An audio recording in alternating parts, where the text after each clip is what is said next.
Again, GNHOUS. Good.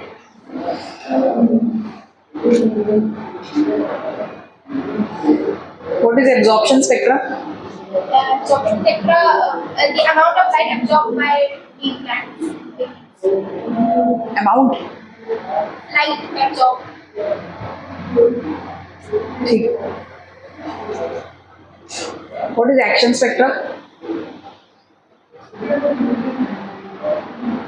नहीं पढ़ा? क्यों?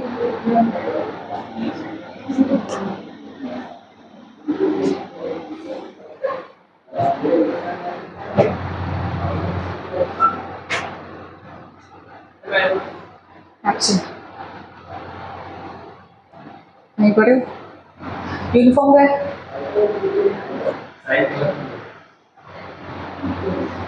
What is action spectra? The light. The amount of light. The rate of photosensitivity.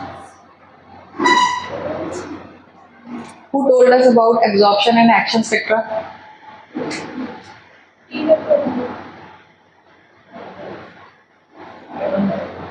What was proved by Joseph Priestley experiment?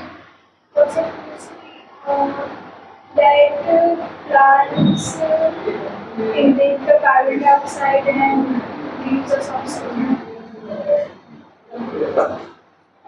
What was Joseph Priestley's experiment? Describe.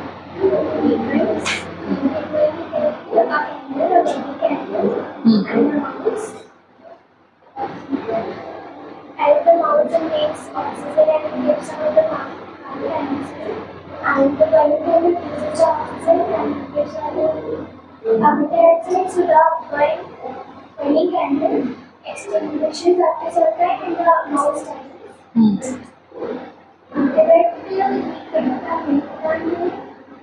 And the proof that the oxygen is released by the retina, so it's important to do plants to balance. Plant do photosynthesis and the byproduct is oxygen.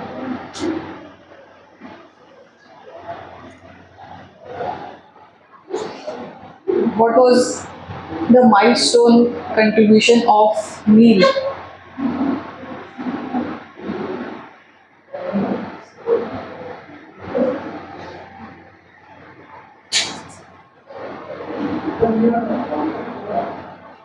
पढ़ा कि नहीं पढ़ा?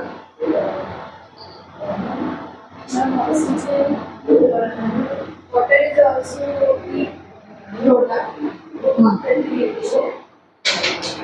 And another one was that H2S, whatever will be there in case of oxygen, will be the byproduct. So sulfite was the byproduct. पढ़ा है? Next.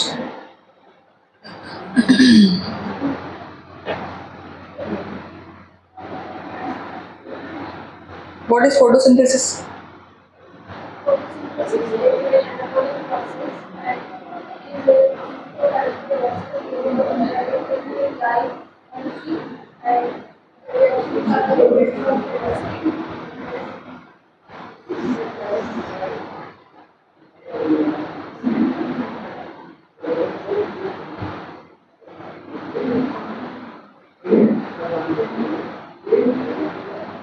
What?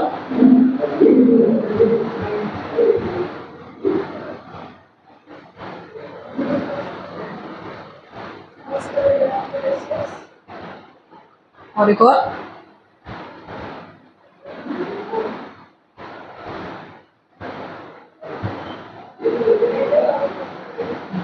Value last आगे आगे बेटी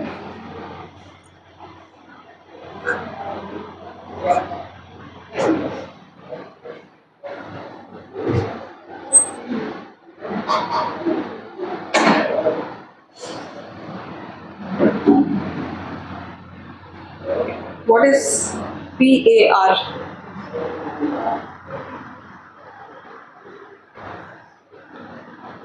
पढ़ के आइए। What is photosynthetically active radiation?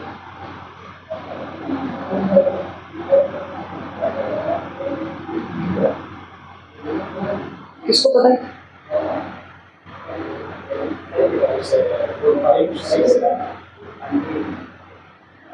4, 5, 6, 7 क्या है?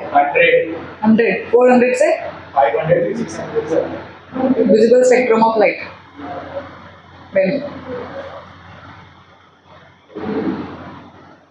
चलो पीछे खड़े हो जाओ सब, लास्ट को।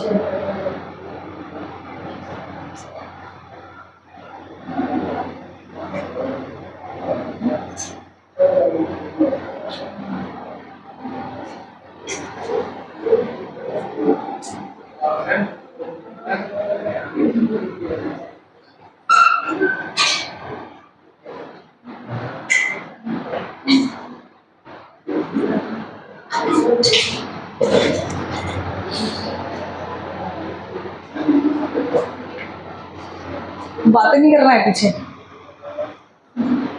बातें करोगे अगर कोई दिख गया मुझे बात करते हुए तो फिर क्लास से बाहर, ठीक है?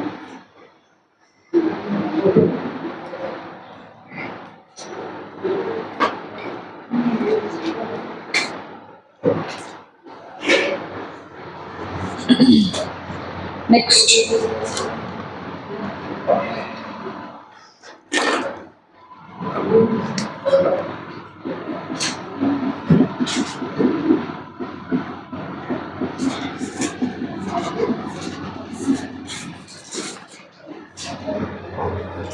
Site of photosynthesis. साइट का मतलब क्या होता है? प्लेस। कि फोटोसिंथेसिस कहाँ होने वाला है, कहाँ होता है बेटा photosynthesis? Green part of plant. वो ग्रीन पार्ट क्या है? लीफ। क्या है? बेसिकली लीफ है मेनली। कुछ ग्रीन स्टेम होते हैं यंग प्लांट्स में, तो उस स्टेम में भी क्या चलेगा? फोटोसिंथेसिस चलेगा। बट क्योंकि अपन हायर प्लांट्स के बारे में पढ़ाई कर रहे हैं, तो जो एंजियोस्पर्म्स है बेसिकली उनका स्टेम कैसा रहता है? वुडी रहता है। उनमें जो फोटोसिंथेसिस देखा गया है वो मेनली कहाँ देखा गया है? लीफ में देखा गया है। तो साइट हमको जो पता है वो है इन ग्रीन लीफ। ये जो ग्रीन लीफ है, अब कोई भी ऑर्गन किससे बनता है? ग्रुप ऑफ टिश्यू से। टिश्यू किससे बनता है बेटा? ग्रुप ऑफ सेल से, है ना? तो इस लीफ के अंदर, लीफ अगर एक ऑर्गन है प्लांट का, तो इस लीफ के अंदर सेल्स होंगे, है ना? ग्रुप ऑफ टिश्यू होगा, टिश्यू के अंदर क्या होंगे? सेल्स होंगे। तो ये जो लीफ है, इसके अंदर जो सेल फोटोसिंथेसिस कर रहा है, जो मेन सेल है लीफ के, उन सेल का नाम होता है मीसोफिल सेल्स। क्या बोलते हैं वो? Mesophyll cells. इस मीसोफिल सेल के अंदर एक सेल ऑर्गेनेल होता है, कौन सा? क्लोरोप्लास्ट। इस क्लोरोप्लास्ट के अंदर क्या होता है? पिगमेंट। कौन सा पिगमेंट? क्लोरोफिल। ये क्लोरोफिल कौन सा कलर देता है? ग्रीन कलर देता है। इस क्लोरोफिल का काम क्या होता है कि इट एब्जॉर्ब्स लाइट। तो लाइट एनर्जी को एब्जॉर्ब करने के बाद इस क्लोरोप्लास्ट के अंदर क्या चलने वाला है? फोटोसिंथेसिस। पिगमेंट क्या करने वाला है? लाइट को एब्जॉर्ब करने वाला है। और ये जो अपना सेल ऑर्गेनेल है, इसके अंदर क्या चलने वाला है? फोटोसिंथेसिस। इस क्लोरोप्लास्ट का लोकेशन क्या है? इनसाइड कौन सा cell? Mesophyll cell. Mesophyll cells कहाँ देखे जाते हैं बेटा? इन ग्रीन लीफ। क्लियर हो गया? तो साइट ऑफ फोटोसिंथेसिस, अब सिर्फ अपन लीफ नहीं बोलेंगे, अपन पूरा डिटेल में जाएंगे उसके कि लीफ में कहाँ? लीफ में मीसोफिल सेल्स में। मीसोफिल सेल में कहाँ? क्लोरोप्लास्ट में। क्लोरोप्लास्ट में एक पिगमेंट है, कौन सा? क्लोरोफिल, जो कि क्या कर रहा है? लाइट एब्जॉर्ब कर रहा है।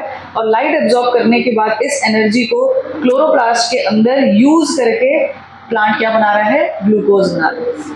क्लियर है? यहाँ तक लिखो।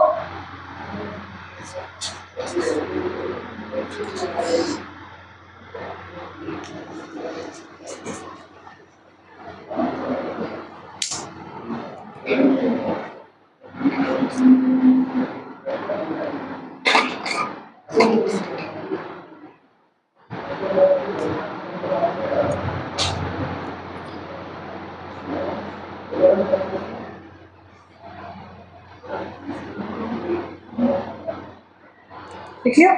ठीक है। अब ये जो बेटा क्लोरोप्लास्ट अपन पढ़ रहे हैं, ठीक है, ये तो सेल का क्या है, एक ऑर्गेनल है, ठीक है, एक ऐसा बॉडी है जो सेल के अंदर प्रेजेंट है।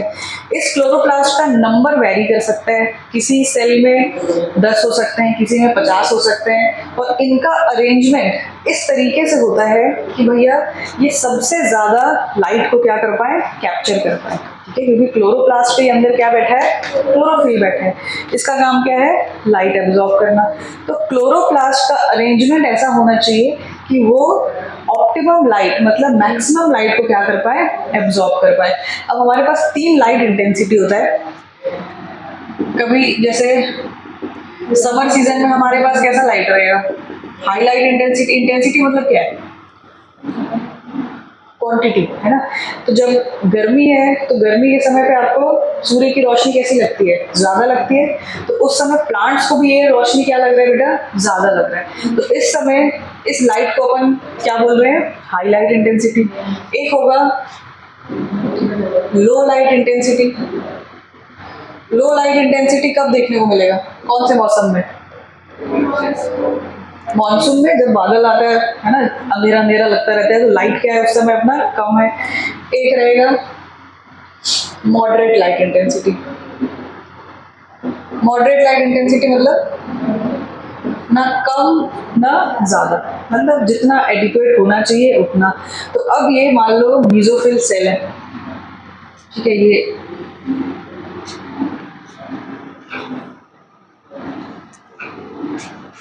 ठीक है, इस मीजोफिल सेल के अंदर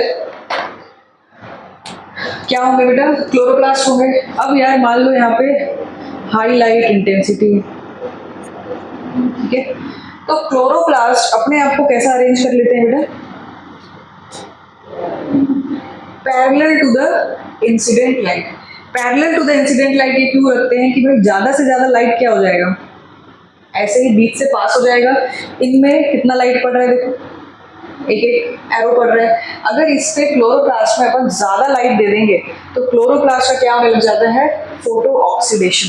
क्या होने लग जाता है बेटा, फोटो ऑक्सीडेशन। ऑक्सीडेशन का मतलब क्या था, जैसे आप लोग लोहा में जंग लगता है ना, कोई भी लोहा में रस्ट लगना is oxidation of that iron. तो ये जो जंग लगा हुआ लोहा है, क्या वो अच्छा लोहा है, खराब हो गया ना लोहा। तो वही same thing happens with pigments. अगर पिगमेंट को आप ज्यादा लाइट देने लग जाओगे, है ना, ज्यादा कोई भी चीज क्या होता है, खराब होता है, तो वो क्या करने लग जाता है, पिगमेंट्स को खराब करने लग जाएगा, ऑक्सीडेशन होने लग जाएगा, किसका, पिगमेंट्स का। और ये ऑक्सीडेशन किसकी वजह से हो रहा है, लाइट की वजह से हो रहा है, तो उसका टर्म क्या हो गया, फोटो ऑक्सीडेशन। इस फोटो ऑक्सीडेशन को प्रिवेंट करने के लिए जब भी हाई लाइट इंटेंसिटी है, क्लोरोप्लास्ट कैसे अरेंज हो जाएंगे, parallel to the incident light. समझ में आया, ताकि इनमें बहुत कम हमको क्या मिले, पैरेलल टू इंसिडेंट लाइट, ठीक है। कम लाइट में ही काम लोग चलाना चाहते हैं, ज्यादा लाइट नहीं चाहिए। कितना लाइट चाहिए बेटा हम लोग को, एक वर्ड होता है ऑप्टिमम। ऑप्टिमम लाइट का मतलब होता है, ऑप्टिमम मतलब एडिक्वेट, इतना ही चाहिए, ना इससे कम चाहिए ना इससे ज्यादा चाहिए। कम दोगे तो फोटोसिंथेसिस कम होगा, ज्यादा दोगे तो पिगमेंट्स का क्या होने लग जाएगा, ऑक्सीडेशन, ठीक है। हमको कितना चाहिए, ऑप्टिमम।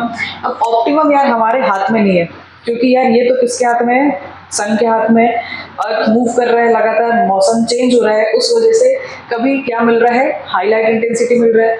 अब हाई लाइट इंटेंसिटी अगर मिल रहा है तो हम लोग जैसे अडेप्ट करते हैं ना गर्मी से, कैसे अडेप्ट करते हैं, एसी चालू करके बैठे हैं, घर के अंदर ज़्यादा रहते हैं। प्लांट्स कहाँ रह रहे हैं, बाहर ही रह रहे हैं, उनके पास कोई ये सुविधा है नहीं, तो वो क्या करते हैं, अपने क्लोरोप्लास्ट को ऐसे अरेंज कर लेंगे कि उनमें लाइट कम से कम पड़े। क्लियर है। और ये लाइट कैसा अरेंजमेंट है, पैरेलल टू इंसिडेंट लाइट। समझ में आ गया। अब अगर मान लो इंटेंसिटी कैसा है, लो लाइट इंटेंसिटी। लो लाइट इंटेंसिटी का मतलब कम लाइट है, कम लाइट है, यहाँ पे मान लो सिर्फ अपने को मिल रहा है 2 इंसिडेंट रेज। ये 2 इंसिडेंट रेज पे अगर हम ऐसा कर देते क्लोरोप्लास्ट को, तो क्या काम बनता, क्या एब्जॉर्प्शन हो पाता, ये लाइट कहाँ से पार हो जाता, लीफ के बीच से पार हो जाता। अब क्लोरोप्लास्ट अपने आप को कैसे अरेंज कर लेंगे,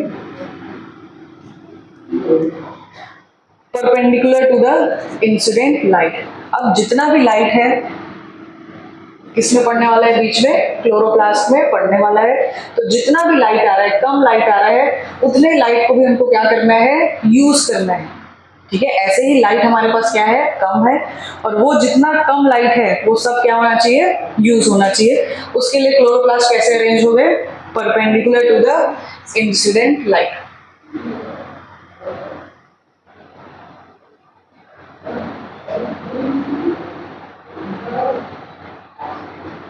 समझ गए।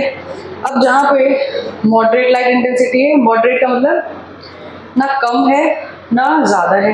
ना कम या ज्यादा है तो मतलब भैया ये क्लोरोप्लास्ट का अरेंजमेंट मैटर ही नहीं करेगा इनमें, क्योंकि लाइट कितना है हमारे पास, मॉडरेट है, ना ज्यादा ना कम। यही तो डिमांड था क्लोरोप्लास्ट का, पिगमेंट्स का, कि भाई ना हमको ज्यादा लाइट दो ना हमको कम लाइट दो।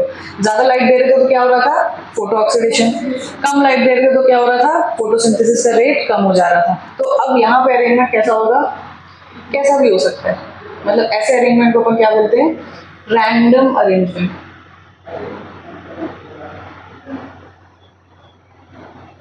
ठीक है, कैसा अरेंजमेंट है, रैंडम अरेंजमेंट है। इसमें कोई मेहनत करने की जरूरत नहीं है मेसोफिल सेल्स के क्लोरोप्लास्ट को, क्योंकि लाइट इज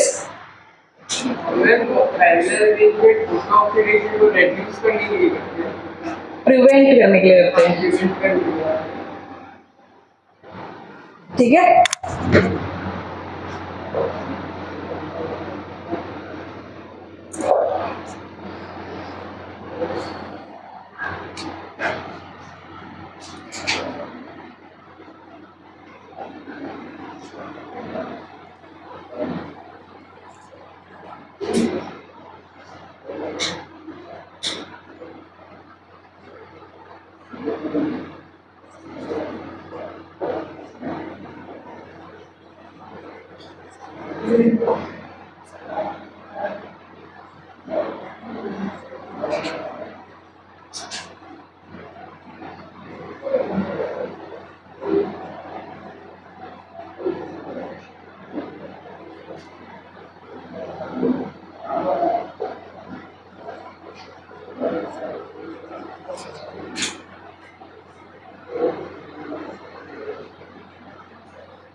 लिखिए।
Now coming to pigments.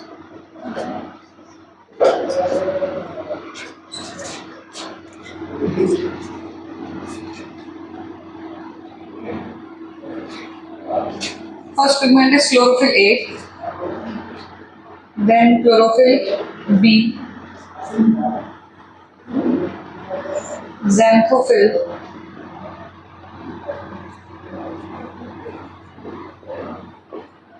and carotene. Chlorophyll a को अपन कौन सा पिगमेंट बोलते हैं? चीफ पिगमेंट मतलब main pigment. It is the main pigment और इसको यूनिवर्सल पिगमेंट भी बोला जाता है. यूनिवर्सल पिगमेंट का मतलब है ऐसा जितने भी अपने फोटोसिंथेटिक ऑर्गेनिज्म है उन सब में क्लोरोफिल ए प्रेजेंट होगा ही होगा, है ना. बाकी पिगमेंट्स हो ना हो लेकिन क्लोरोफिल ए सारे फोटोसिंथेटिक ऑर्गेनिज्म में प्रेजेंट होंगे, इसलिए इनको क्या बोलते हैं बेटा? Universal pigment. मेन पिगमेंट क्योंकि सबसे ज़्यादा काम करता है ये पिगमेंट. ठीक है, ये कल ही अपन डिस्कस कर रहे थे. इसका कलर होता है, कैसा कलर होता है बेटा इसका? डार्क ग्रीन कलर होता है. ठीक है, ब्राइट ग्रीन, डार्क ग्रीन.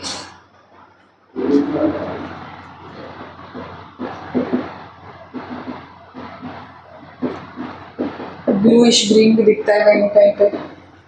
ये इसके कलर्स हैं. क्लोरोफिल बी जो है it is yellowish green in colour. xanthophyll का कलर है येलो. कैरोटीन का कलर है येलोइश ऑरेंज.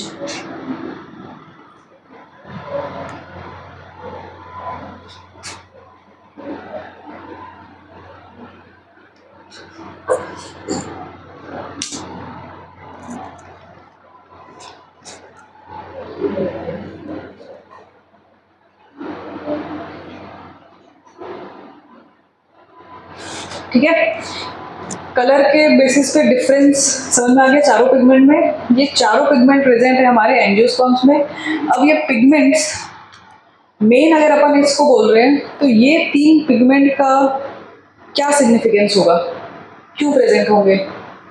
अपन इनको क्या बोलते थे? Extra pigment. कोई भी चीज़ अगर एक्स्ट्रा प्रेजेंट है तो क्या कर रही है? हेल्प कर रही है.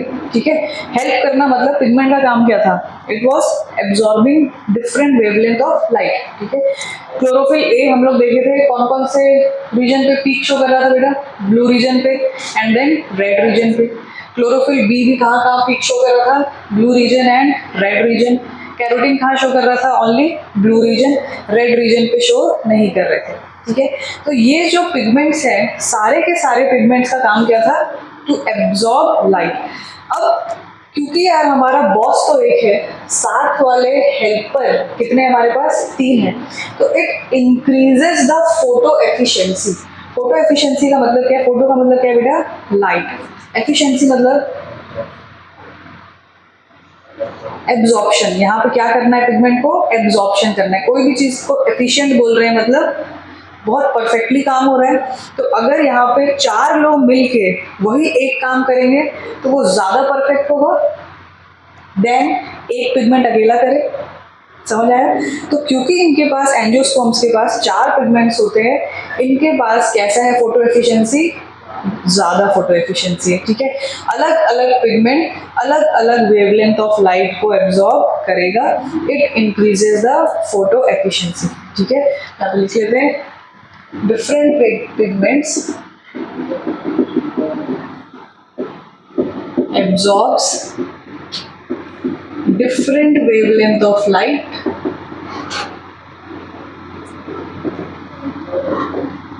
therefore increases photo efficiency.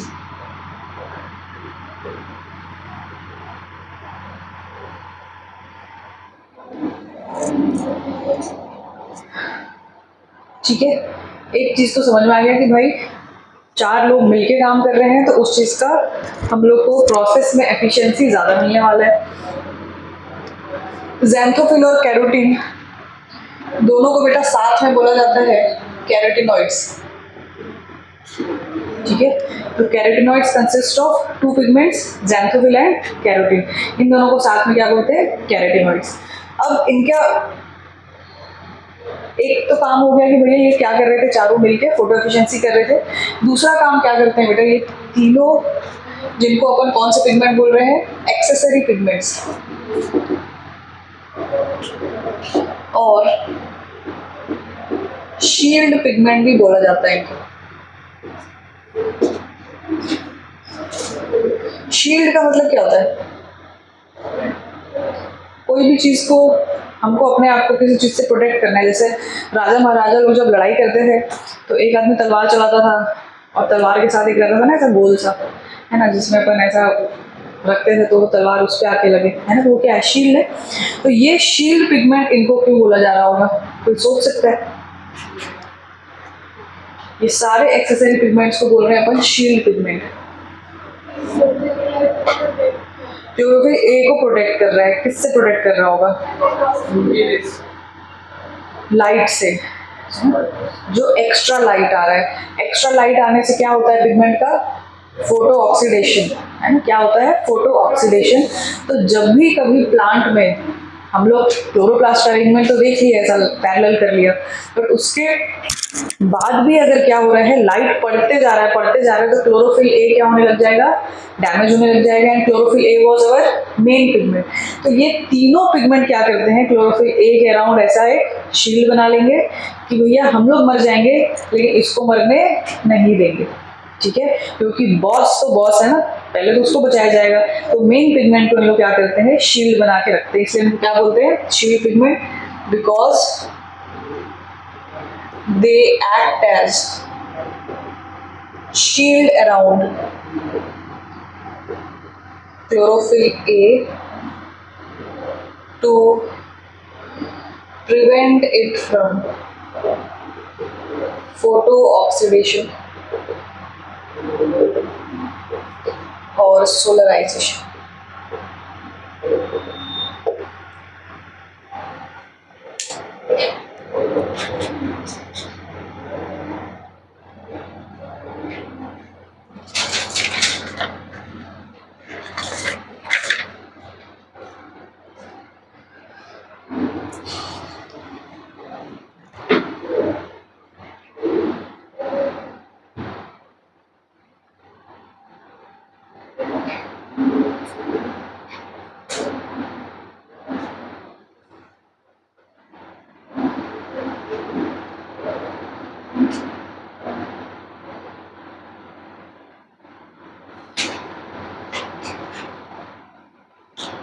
लिखिए सब।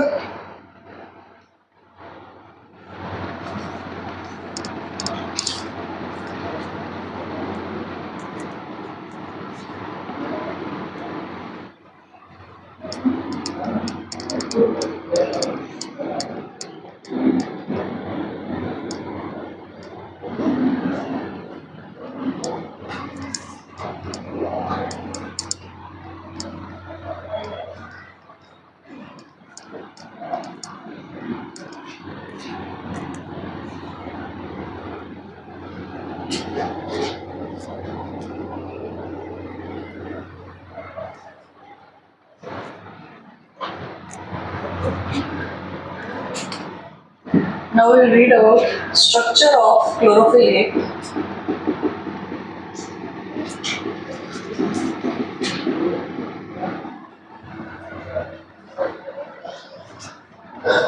It consists of a porphyrin head and a phytol tail.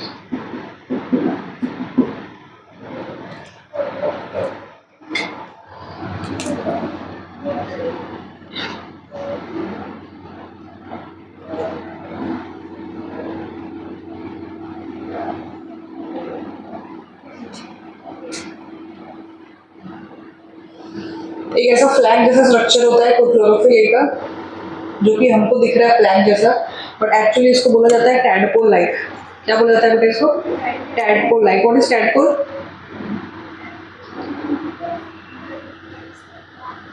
Tadpole क्या होता है? फ्रॉग का, हाँ, छोटा रूप है ना। तो ये टैडपोल लाइक स्ट्रक्चर होता है क्लोरोफिल ए का। हमको कैसा दिख रहा है? झंडे जैसा दिख रहा है, ठीक है। तो ये झंडे जैसा स्ट्रक्चर में ये जो पोर्शन है बेटा, इसको बोल रहे हैं अपन कौन सा head? Porphyrin head. Porphyrin is a chemical composition, ठीक है। ये हेड किसका बना होता है? पोरफायरिन मॉलिक्यूल का। ये टेल है, पूंछ जैसा दिख रहा है, ठीक है। ये टेल किसका बना होता है? Chemical composition phyto. इस हेड के अंदर प्रेजेंट है व्हाट इज दिस? मैग्नीशियम। ये जो मैग्नीशियम है, मैंने अभी 2+ लिखा है क्या? तो ये याद रखना बेटा कि ये मैग्नीशियम हमेशा अनआयनाइज्ड फॉर्म में रहेगा, ठीक है। तो नीट में जब क्वेश्चन आता है तो कंफ्यूज करने के लिए यहाँ पे 2+ लिखा रहता है। तो ये 2+ स्टेट में कभी नहीं रहता है मैग्नीशियम, हमेशा कैसा रहेगा? अनआयनाइज्ड फॉर्म, मतलब एकदम प्लेन आपको एलिमेंट दिख रहा होगा बीच में, ठीक है। इसको बोल रहे हैं अपन टेल। ये पार्ट हो गया हेड। इस तरीके का दिखता है अपना क्लोरोफिल ए।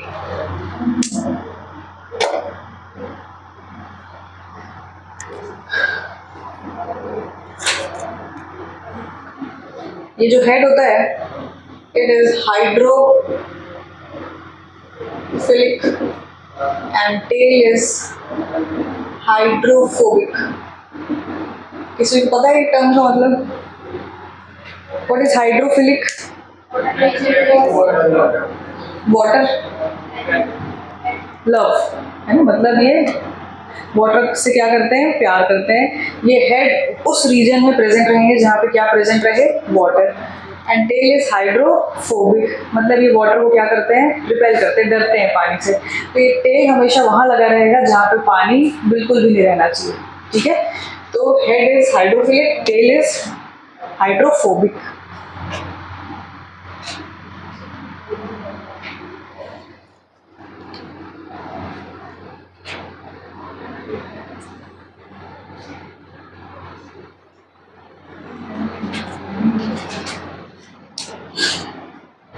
ये क्लोरोफिल कहाँ प्रेजेंट होता है? कौन सा ऑर्गेनेल में?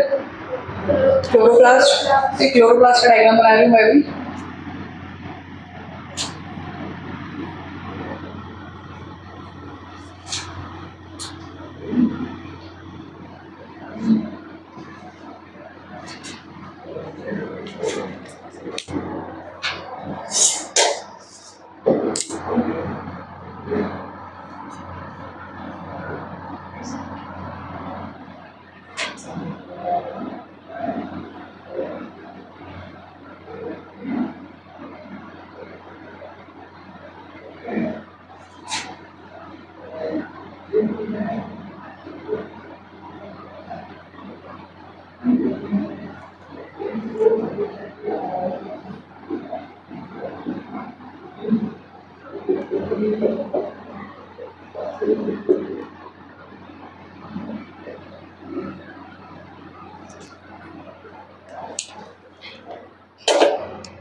लिक्विड ड्रॉपलेट को नहीं लिक्विड ड्रॉपलेट क्या करेगा पढ़ के उसको?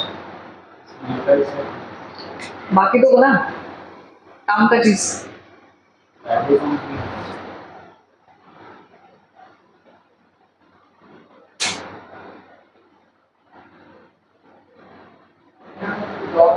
वही है जो ब्लैक ब्लैक डॉट है वो क्लोरोफिल है।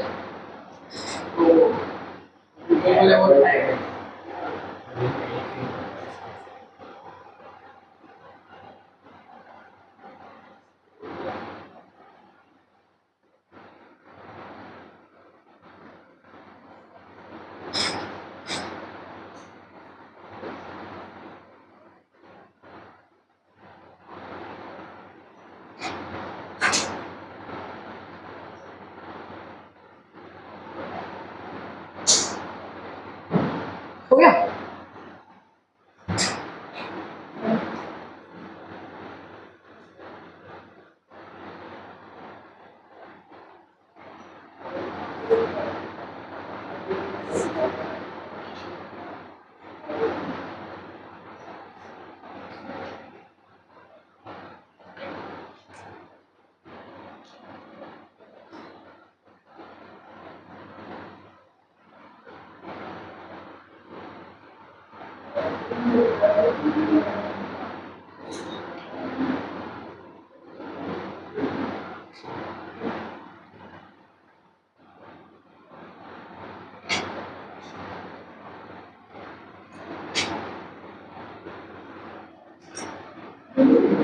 डन।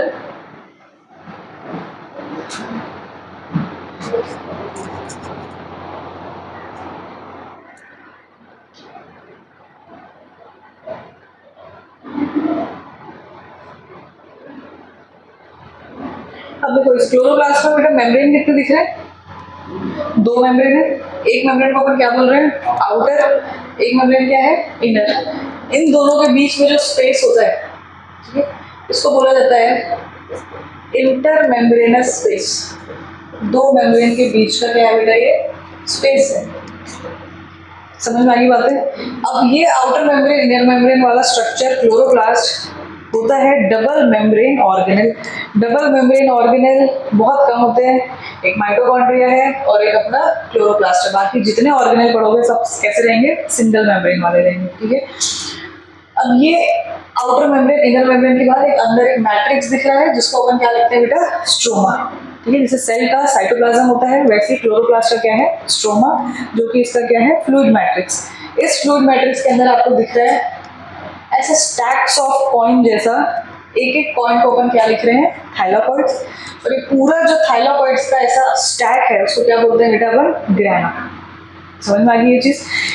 हर थाइलाकॉइड के मेम्ब्रेन में, यहाँ पे थाइलाकॉइड के पास कितना मेम्ब्रेन है? सिंगल मेम्ब्रेन है, ठीक है। क्लोरोप्लास्ट के पास कितना मेम्ब्रेन है? 2 डबल मेम्ब्रेन है। थाइलाकॉइड का जो सिंगल मेम्ब्रेन है उस मेम्ब्रेन के अंदर क्या प्रेजेंट होता है? क्लोरोफिल, ठीक है। तो आपने जो क्लोरोफिल का स्ट्रक्चर देखा है कैसा देखा है? Head and tail structure. ये हेड एंड टेल स्ट्रक्चर किसके अंदर प्रेजेंट होगा? ये थाइलाकॉइड मेम्ब्रेन में प्रेजेंट होगा। क्लियर हो गया बेटा यहाँ तक? मतलब ये क्लोरोप्लास्ट आगे चल के क्या करने वाला है? फोटोसिंथेसिस करने वाला है। थाइलाकॉइड के अंदर चलने वाला है लाइट का कैप्चर, क्योंकि यहीं पे क्या बैठा हुआ है? क्लोरोफिल बैठा हुआ है, ठीक है। तो ये जो आपका डायग्राम है एनसीईआरटी के डायग्राम से लेबलिंग भले इसमें कम हो सकती है क्योंकि सेल ऑर्गेनेल का डिटेल आपको पढ़ना है चैप्टर सेल में, ठीक है। अभी मैं अगर आपको राइबोसोम बताऊं तो मेरे को पूरा राइबोसोम पढ़ाना पड़ जाएगा। अब मैं अगर आपको लिक्विड ड्रॉपलेट बताऊं तो वो पूरा पढ़ाना पड़ जाएगा। तो जब सेल चैप्टर पढ़ोगे तो मेन डायग्राम जो स्ट्रक्चर ऑफ क्लोरोप्लास्ट है वो वहां पढ़ोगे, ठीक है। तो जो चीज अभी जरूरी है इस चैप्टर में, आपको 3 चीजों की जरूरत है। थाइलाकॉइड्स, ग्रैना और ये मैट्रिक्स क्या है बेटा? स्ट्रोमा। इनके बीच का स्पेस क्या है? Intermembranous space. इसके पास कितने मेम्ब्रेन होते हैं? 2, आउटर मेम्ब्रेन है, इनर मेम्ब्रेन, ठीक है। ये पूरा डिटेल स्ट्रक्चर अगेन कहाँ कौन से चैप्टर में पढ़ना है? सेल चैप्टर में, जो कि आकाश पढ़ाएगा, आकाश सर पढ़ाएंगे आपको, ठीक है। यहाँ तक क्लियर है? अब हमको मेनली जो जानना था वो ये जानना था कि जो क्लोरोफिल ए है जो इतना प्रोसेस कर रहा है, क्या प्रोसेस कर रहा है, लाइट को कैप्चर कर रहा है, इसको फोटोसिंथेसिस का सबसे पहला जो स्टेप है वो क्या था बेटा, एब्जॉर्प्शन ऑफ लाइट। तो ये क्लोरोफिल ये दिखता कैसे है, अपन ने देख लिया, रहता कहाँ है ये भी देख लिया, कहाँ रहता है बेटा ये, इनसाइड थैलेकॉइड मेम्ब्रेन। क्लियर सबको यहाँ तक? अब अपन आगे देखते हैं ये काम कैसा करता है। ठीक है, बन गया डायग्राम, बन गया ना? चलो अब आगे लिखते हैं।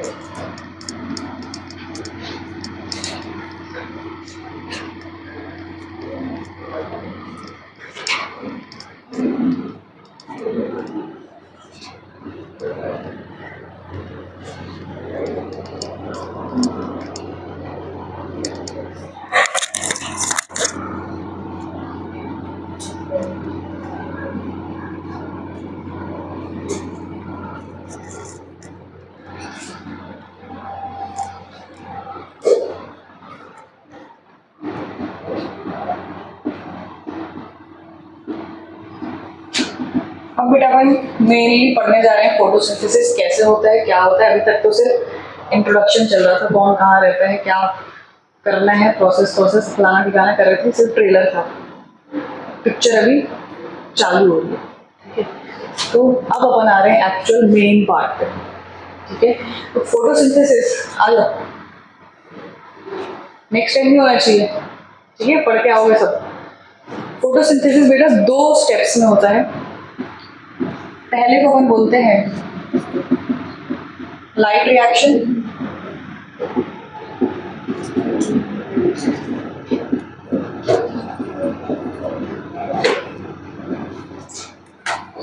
और दूसरा स्टेप को क्या बोलते हैं बेटा अपन, डार्क रिएक्शन। नाम से समझ में आ रहा होगा कुछ तो भी।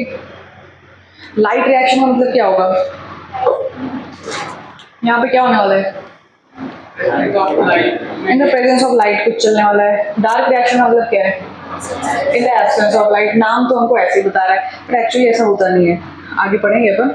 लाइट रिएक्शन चलता है, अभी अपन ने अपने को इतना पता है पिछला जितना पढ़े हैं उसमें कि पूरा फोटोसिंथेसिस कहाँ चलने वाला है, इनसाइड क्लोरोप्लास्ट।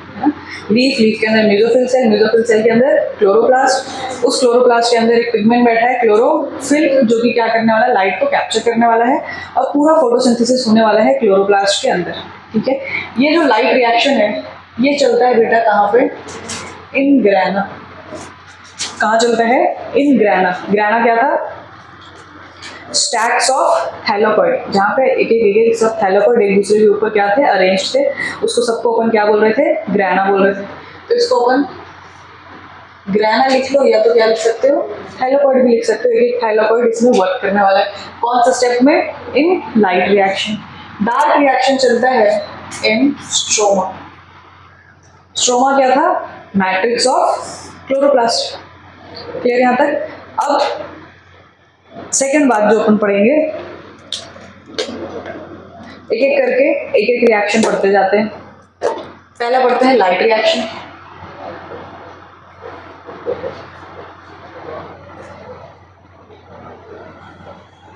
ठीक है, अब लाइट रिएक्शन का पूरा डिटेल पढ़ते हैं। अभी हम लोग को इतना पता है लाइट रिएक्शन कहाँ होता है, ग्रैना या थैलेकॉइड में। डार्क रिएक्शन कहाँ होता है, स्ट्रोमा में।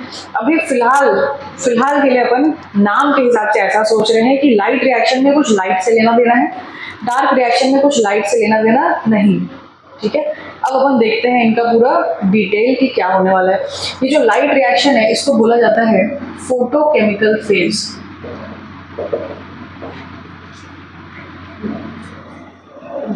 फोटोकेमिकल फेज का मतलब यहाँ पे लाइट यूज होने वाला है और कुछ केमिकल हम बनाने वाले। ठीक है, इस लाइट रिएक्शन में इट विल इंक्लूड,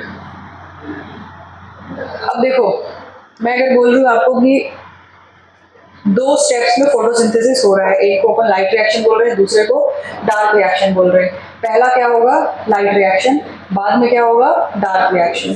तो फोटोसिंथेसिस का एंड प्रोडक्ट क्या है, ग्लूकोज, है ना। क्या बनाना है, ग्लूकोज बनाना है।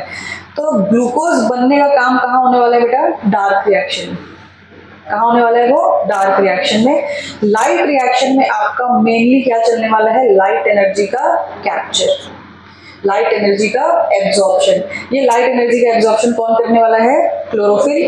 ये क्लोरोफिल जो पिगमेंट्स है और अदर पिगमेंट जितने पड़े हैं 4 पिगमेंट, वो सब मिलके लाइट को एब्जॉर्ब करेंगे। कैसे यूटिलाइज करेंगे, इस लाइट को एब्जॉर्ब करने के बाद इस लाइट का क्या होता है, ये सब अपन किसमें देखने वाले हैं? Light reaction. ठीक है, इतना समझ लो कि लाइट रिएक्शन में आप ग्लूकोज नहीं बना रहे। ये ग्लूकोज कहाँ बनने वाला है? डार्क रिएक्शन में। लाइट रिएक्शन में सिर्फ क्या होने वाला है? एक लाइट यूज होने वाला है, कुछ दूसरा केमिकल बनने वाला है जो कि आगे यूज होगा for the formation of glucose. ठीक है, हमने तो एक सिंपल इक्वेशन है फोटोसिंथेसिस को बहुत ऐसा सिंपली लिख दिया है ना, 6CO2 + 6H2O gives C6H12O6, but इतना इजीली नहीं होता है वो, है ना। जैसे अपन फ्रॉग बनाने के लिए पहले क्या बनाए थे? टैडपोल बनाए थे, है ना। पहले एक छोटा स्ट्रक्चर, फिर टैडपोल, फिर वो थोड़ा और बड़ा होगा, फिर जाके अपने को फ्रॉग दिख रहा है। तो same happens with any metabolic process. ऐसा नहीं है कि आप डायरेक्टली कोई फाइनल प्रोडक्ट बना लोगे। पहले क्या बनते हैं उनमें? इंटरमीडिएट प्रोडक्ट्स बनते हैं। वो इंटरमीडिएट प्रोडक्ट जाके क्या बनाते हैं? फाइनल प्रोडक्ट बनाते हैं। ठीक है, तो ये लाइट रिएक्शन में सबसे पहले होता है, मैंने अभी क्या बताया, पहला स्टेप होगा यहाँ पे एब्जॉर्प्शन ऑफ लाइट।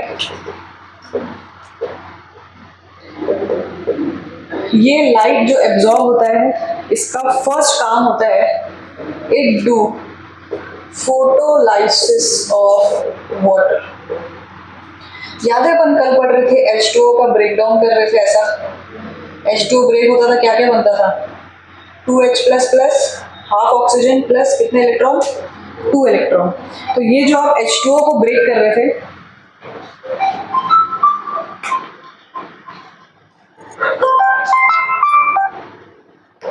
हेलो, हाँ बोलो, पेशेंट है क्या?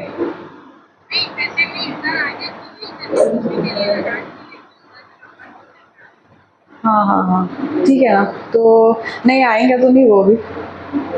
हाँ हाँ, ठीक है ना, चले जाना तुम। ठीक है, हाँ, मेरे को टाइम लग जाएगा ना, मेरे को टाइम लग जाएगा, कल बुला लो।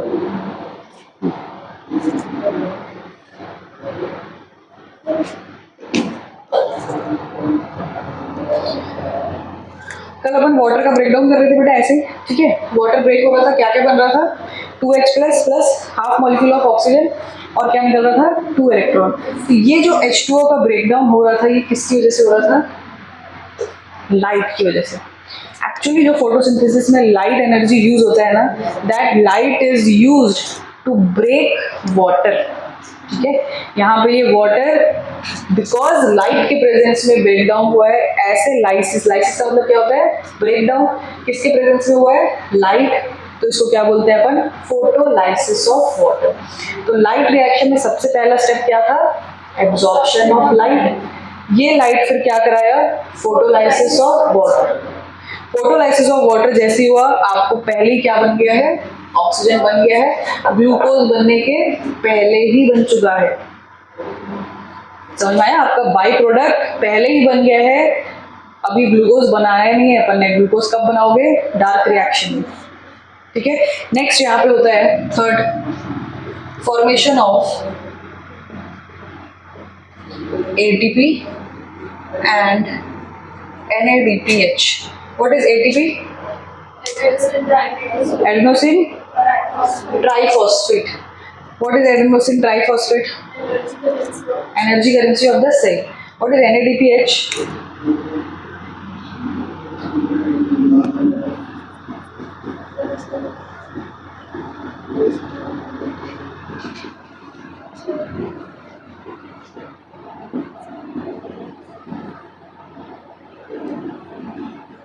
What is NADPH? नाम सुना है पहले कभी?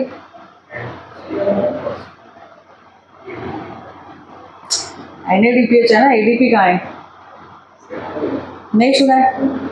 It is nicotinamide adenosine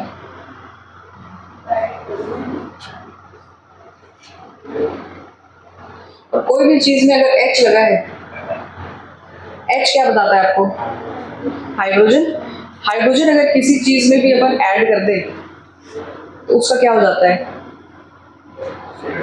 reduction. ठीक है, तो ये निकोटिनामाइड एडेनोसाइन डाइफॉस्फेट का कैसा फॉर्म है बेटा? It is a reduced form. ये कैसा फॉर्म है बेटा? Reduced form of NADP। ठीक है, रिड्यूस्ड फॉर्म ऑफ NADP, मतलब उसमें अपन ने क्या ऐड रखा है? हाइड्रोजन ऐड रखा है। अभी के लिए फिलहाल के लिए आप लोग इतना समझ लो, ये ATP जैसा एनर्जी करेंसी है, मतलब ATP से क्या मिलता है? एनर्जी। सिमिलरली NADPH से भी क्या मिलता है? एनर्जी। ये सारे कैसे मॉलिक्यूल्स हैं? एनर्जी वाले मॉलिक्यूल्स हैं। और ये एनर्जी वाले मॉलिक्यूल्स हमको कहाँ यूज करना है? डार्क रिएक्शन, क्योंकि हमको डार्क रिएक्शन में क्या बनाना है? ग्लूकोज। तो लाइट रिएक्शन में अपन थोड़ा थोड़ा स्टेप्स इंटरमीडिएट बनाते जा रहे हैं, जिसको अपन फाइनली कहाँ यूज करने वाले हैं? डार्क रिएक्शन में, टू मेक ग्लूकोज। ठीक है, तो पहला आपका क्या क्या हो गया? लाइट रिएक्शन में first point was absorption of light. Absorption of light के साथ साथ क्या करवाया अपन ने? Photolysis of water. देन क्या कराया? Formation of ATP and NADPH। ये ATP एंड NADPH क्या है? एनर्जी है। इनको एसिमिलेटरी पावर्स भी बोला जाता है। इनको क्या बोला जाता है? Assimilatory powers. एसिमिलेटरी का मतलब होता है कोई भी चीज जिसको हम ऐसा ऐसा करके एसिमिलेट करें और कुछ बना दें, है ना? हमको ऐसा ऐसा करके किसको एसिमिलेट करके क्या बनाना है? लाइट रिएक्शन के इंटरमीडिएट्स को एसिमिलेट करना है और क्या बनाना है? ग्लूकोज। तो उसके लिए हमको क्या चाहिए? पावर चाहिए। पावर क्या है हमारे पास? ATP and NADPH। ठीक है, these are the mainly energy. समझ में आ गया बेटा? लिख लो इतना तक।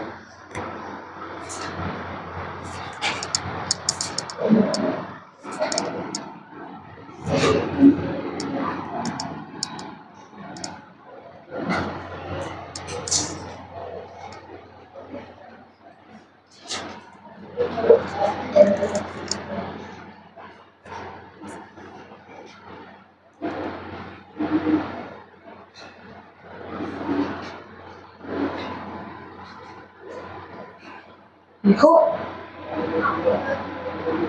क्या वो छोड़ो पेज और लिखो। 2-3 पेज छोड़ दो।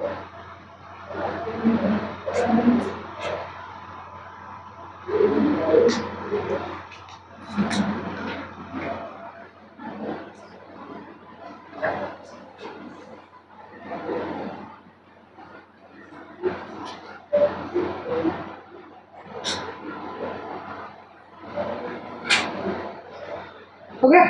यहाँ पे क्लियर है? अब यहाँ पे लाइट रिएक्शन कैसे चलता है ये देखो। It involves use of photo systems. Photo system का मतलब होता है ऐसा सिस्टम जो किसको यूज करने वाला है? लाइट को यूज करने वाला है। इस फोटो सिस्टम को अपन फोटोसिंथेटिक यूनिट भी बोलते हैं।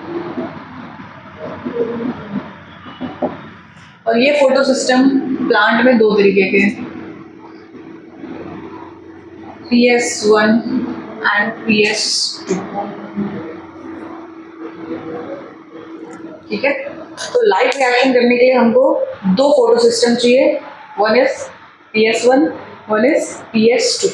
फोटो सिस्टम 1 या कोई भी फोटो सिस्टम में पहले तो ये समझना जरूरी है कि फोटो सिस्टम होता क्या है।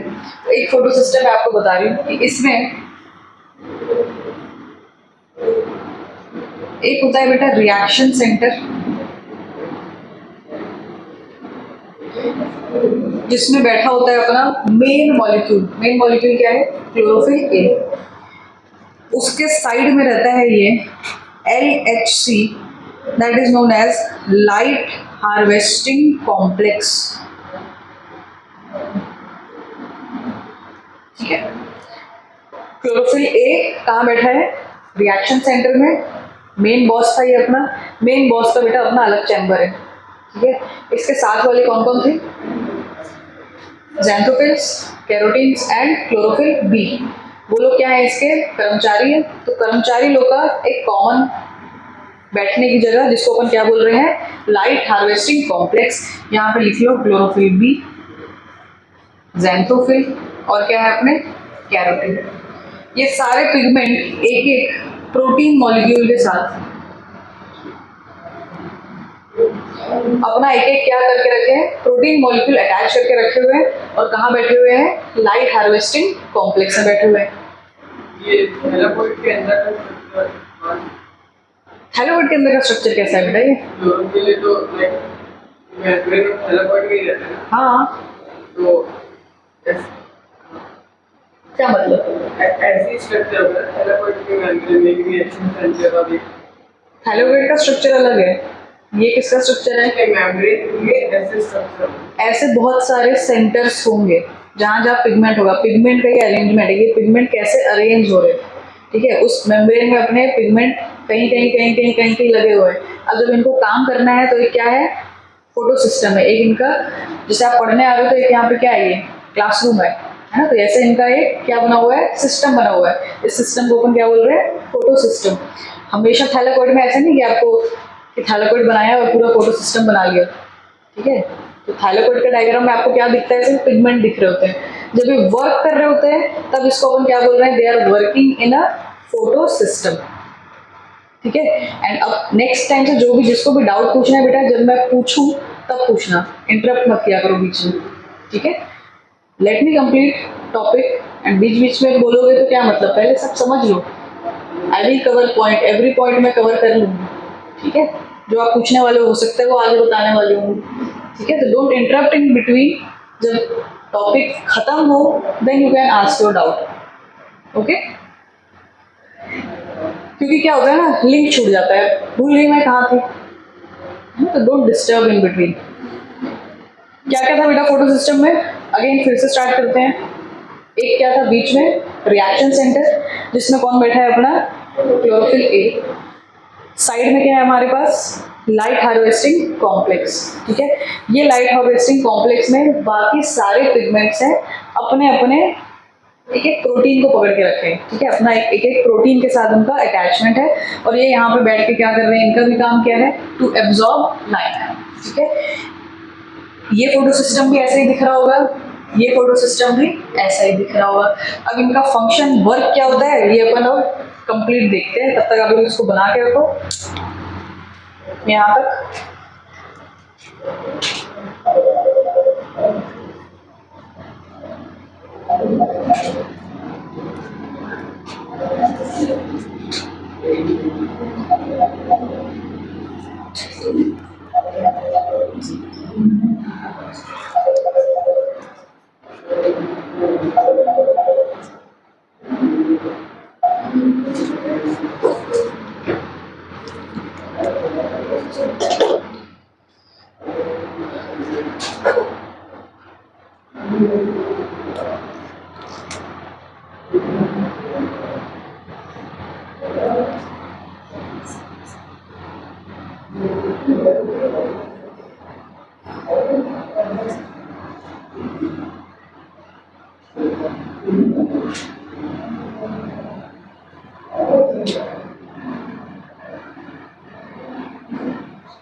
बन गया वहां तक वाला डायग्राम खत्म हो गया। अब देखो यहाँ पे दो फोटो सिस्टम है अपने पास, PS1 है PS2। अब इनके बीच में डिफरेंस क्या है, सिर्फ एक डिफरेंस है, पूरा डायग्राम बिल्कुल सेम है। रिएक्शन सेंटर में कौन बैठा है, क्लोरोफिल ए, जो कि क्या है हमारा मेन पिगमेंट।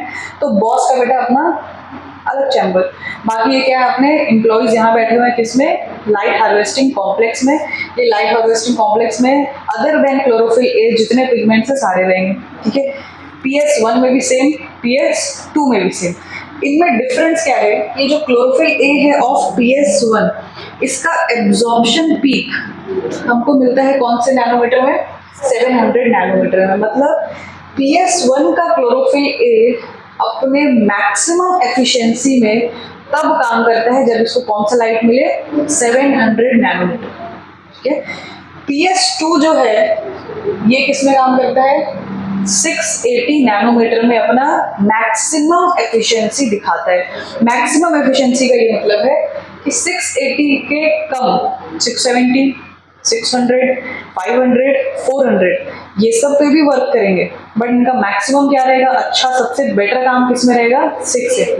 680 के ऊपर का अगर आप लाइट दे दोगे तो दे विल नॉट फंक्शन। समझ में आई चीज। सिमिलरली PS1 में ये 700 पे कैसा काम कर रहा है, मैक्सिमम बेस्ट काम। 700 से ज्यादा दे दोगे तो it will not work, stop working. ठीक है। 700 से कम दो, 600 दो, 500 दो, 400 दो, इट विल वर्क, बट इसका ये मैक्सिमम एफिशिएंसी नहीं होगा। मैक्सिमम किस में दिखेगा, 700 पे। 700 से ज्यादा दिए तो काम करना बंद, यहाँ पर 680 से ज्यादा दिए तो काम करना बंद। ठीक है, ये इसका लिमिट है। अब PS1 PS2 में कंफ्यूजन ये होता है जब एग्जाम में क्वेश्चन आता है तो 1 में 700 था कि 2 में 700 था, तो इसके लिए मैं आपको एक ट्रिक बता दे रही हूँ बेटा, नीट का पेपर कितने मार्क्स का होता है, 720। जिसका 700 आएगा वो क्या होगा, फर्स्ट। जिसका 680 आएगा वो क्या रहेगा, सेकंड। ठीक है। जब अपन नीट में क्वेश्चन देखते हैं तो कंफ्यूजन इन चीज़ों पे होता है कि भाई 700 इसका था, 680 इसका था, तो आप ऐसा सोचना। ठीक है। तो 700 इज PS1, 680 वाला इज PS2। अब इनको 1 और 2 क्यों बोला गया है, तो just on the basis of discovery. मतलब पहले कौन डिस्कवर हुआ था, 700 वाला, बाद में कौन डिस्कवर हुआ, 680 वाला। Just on the basis of discovery they are named as PS1 and they are named as PS2। यहाँ पे लिख लो, on the basis of discovery they are named as PS1 and 2। और इनको 1 और 2 बोलने का कोई मतलब नहीं है, बस वही मतलब है, जो पहले डिस्कवर हुआ उसके आगे 1 लगा दिया, जो बाद में डिस्कवर हुआ उसके आगे 2 लगा दिया।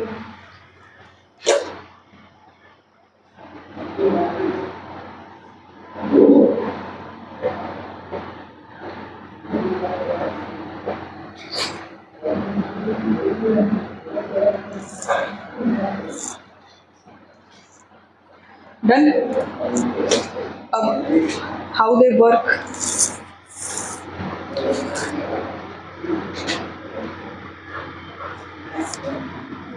PS1 पे दिखा रही हूँ। ये मान लो बेटा पिगमेंट्स है।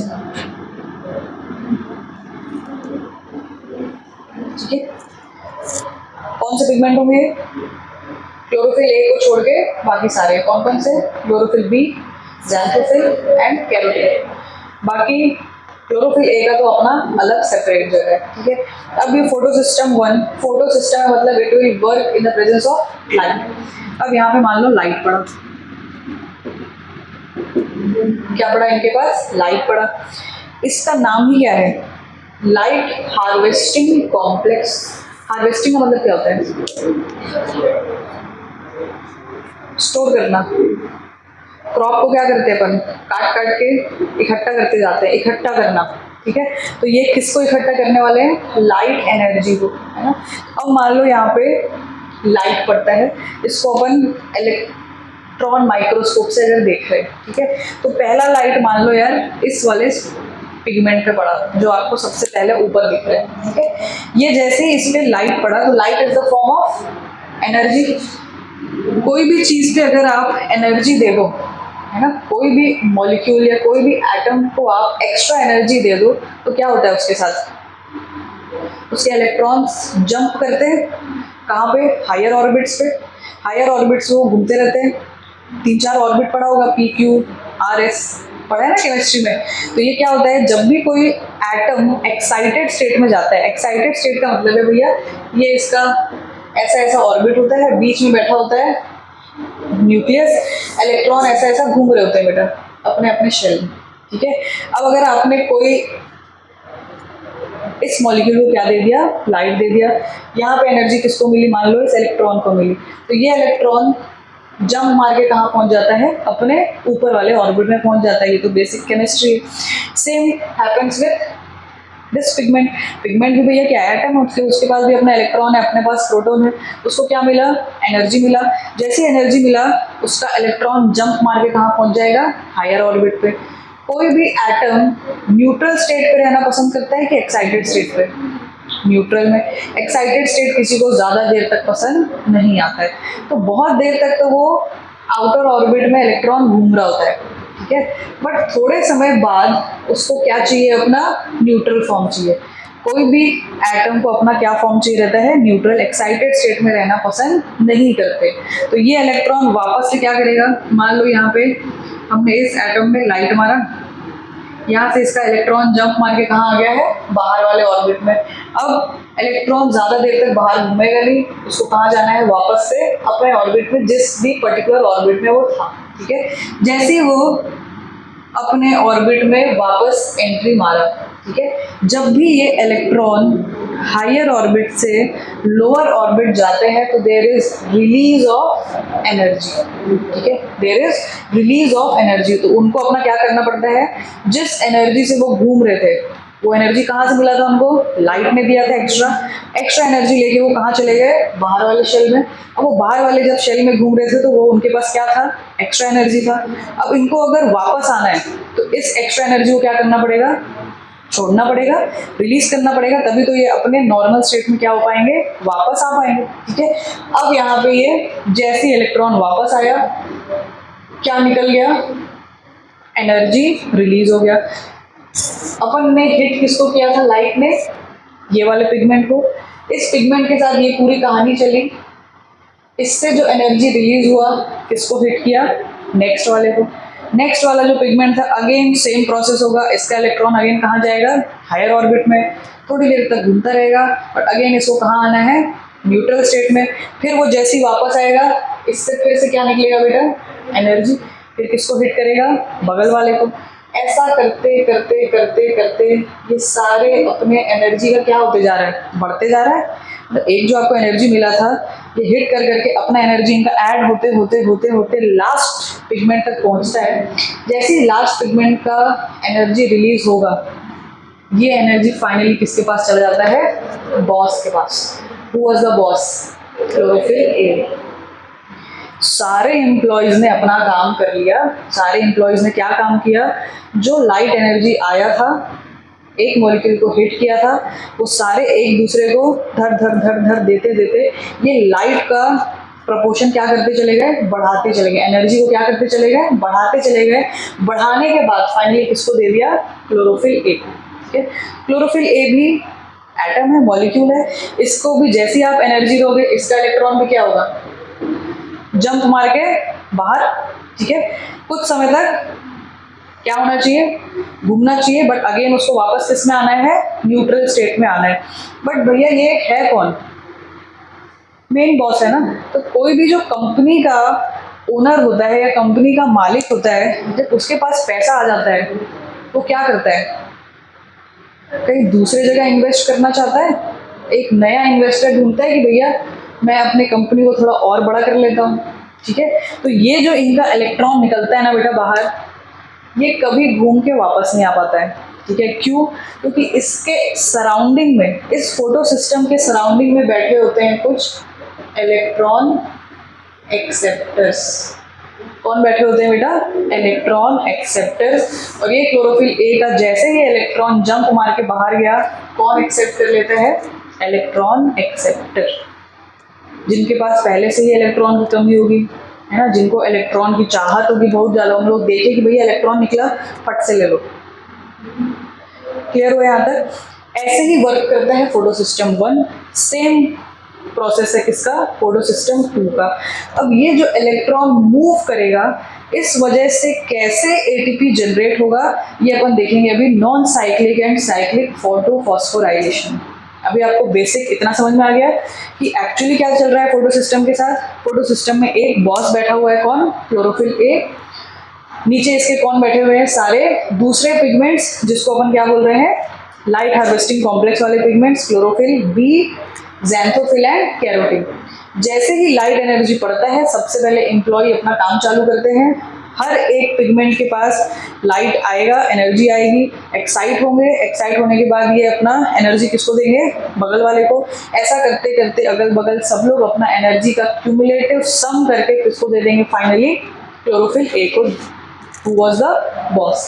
जैसे क्लोरोफिल ए के पास इनॉर्मस अमाउंट ऑफ एनर्जी आ गया तो ये क्या करेगा, ये भी क्या हो जाएगा, एक्साइटेड। एक्साइटेड होता है, जैसे एक्साइटेड होता है इसका इलेक्ट्रॉन सटाक से निकल के कहाँ चला जाता है, बाहर, इस फोटो सिस्टम के बाहर गया। जैसे फोटो सिस्टम के बाहर गया, ये इतना सौभाग्यशाली नहीं होता है कि इसका इलेक्ट्रॉन वापस आए, क्योंकि इसके चारों तरफ कौन बैठे होते हैं, इलेक्ट्रॉन एक्सेप्टर। तो इसका इलेक्ट्रॉन कौन एक्सेप्ट कर लेगा, इलेक्ट्रॉन एक्सेप्टर। जो इलेक्ट्रॉन एक्सेप्टर सबसे पहला इलेक्ट्रॉन एक्सेप्ट करते हैं उनको अपन नाम दे देंगे बेटा प्राइमरी। जो सेकंड नंबर पे एक्सेप्ट करेंगे उनको बोलेंगे सेकेंडरी, जो थर्ड नंबर पे करेंगे उनको टर्शियरी। ये चलता रहेगा। तो जो पहले एक्सेप्ट करा उसको क्या बोले, प्राइमरी। डायरेक्ट जो किससे लिया इलेक्ट्रॉन, क्लोरोफिल ए से। ठीक है, हो सकता है प्राइमरी इलेक्ट्रॉन एक्सेप्टर के बाद ये इलेक्ट्रॉन दूसरे इलेक्ट्रॉन एक्सेप्टर के पास चले जाए, तो ये वाला इलेक्ट्रॉन एक्सेप्टर कौन सा होगा, सेकेंडरी, क्योंकि इसने सेकेंड में लिया, पहले किसने लिया था, प्राइमरी ने लिया। क्लियर, यहाँ तक बना लो फटाफट।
ओके, सबको हो गया ना।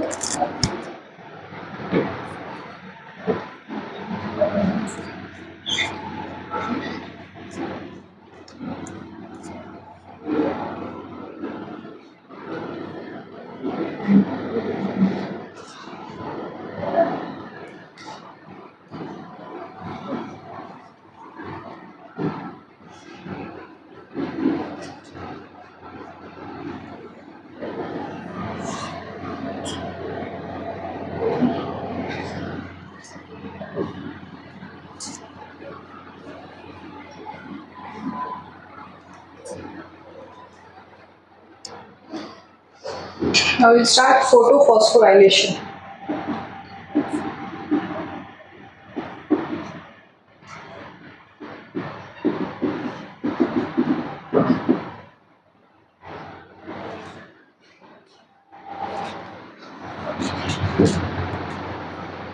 फोटोफॉस्फोराइलेशन बेटा चलता है इन क्लोरोप्लास्ट। फॉस्फोराइलेशन का मतलब होता है एडिशन ऑफ फॉस्फोरस। फॉस्फोराइलेशन का मतलब क्या है, एडिशन ऑफ फॉस्फोरस। तो यहाँ पे ADP प्लस फॉस्फोरस मिलकर क्या बनाता है, क्या बनाता है बेटा, एटीपी। ठीक है, एडीपी क्या था, एडिनोसाइन डाइफॉस्फेट। डाइफॉस्फेट में एक इनऑर्गेनिक फॉस्फोरस डाला तो किस में कन्वर्ट हो जाएगा, वो ट्राइफॉस्फेट में। तो ये ट्राइफॉस्फेट में कन्वर्ट होने वाले प्रोसेस को अपन क्या बोलते हैं, phosphorylation.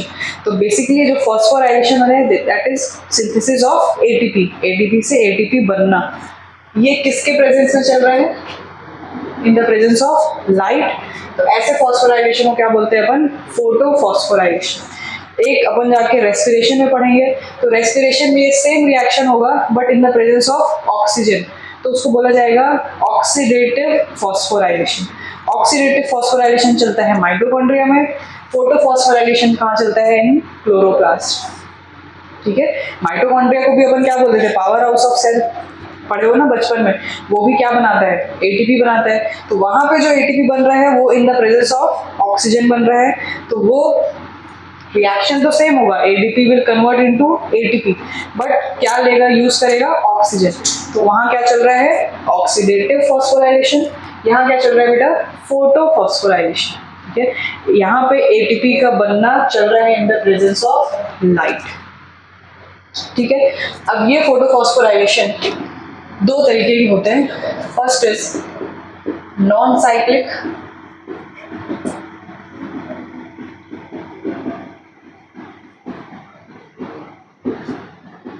And second one is cyclic photophosphorylation.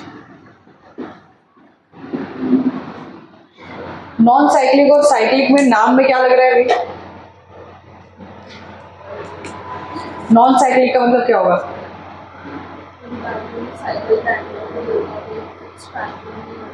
मतलब वहां पे साइकिल कंप्लीट नहीं हो रहा है, स्टार्ट पॉइंट जो है वहीं पे अगर एंड पॉइंट आ जाए तो उसको अपन क्या बोलते हैं, साइकिल। तो वाटर साइकिल पढ़ा है बचपन में, कैसा क्या क्या होता था वाटर साइकिल में, एक इवापोरेशन होता था, फिर क्या होता था, कंडेंसेशन, फिर क्या करते थे, प्रेसिपिटेशन। तो पानी नीचे से गया, ऊपर गया, ऊपर से अगेन वापस कहाँ गया, नीचे आ गया। तो जो स्टार्ट पॉइंट है वहीं पे अगर तुम आके एंड कर जाओ तो मतलब that process is cyclic. Non cyclic मतलब स्टार्ट पॉइंट और एंड पॉइंट क्या रहेंगे, अलग रहेंगे, तो that type of process is non cyclic. ठीक है, साइक्लिक और नॉन साइक्लिक में ये वाला ज्यादा एफिशिएंट होता है, more efficient, cyclic is less efficient. ठीक है, नॉन साइक्लिक को बोला जाता है जेड स्कीम और हिल्स रिएक्शन। जेड स्कीम क्यों बोला जाता है वो भी अपन जब नॉन साइक्लिक पढ़ेंगे तो आपको समझ में आ जाएगा। हिल्स रिएक्शन इसलिए बोला जाता है क्योंकि इसको डिस्कवर किया था साइंटिस्ट का नाम क्या था, हिल। ठीक है, सिमिलरली अब तो नॉन साइक्लिक पढ़ाई देती हूँ तो कंफ्यूजन होगा, अपन नॉन साइक्लिक पढ़ते बेटा फिर साइक्लिक लिखेंगे। ठीक है, लिख लिया, यहाँ तक लिखिए।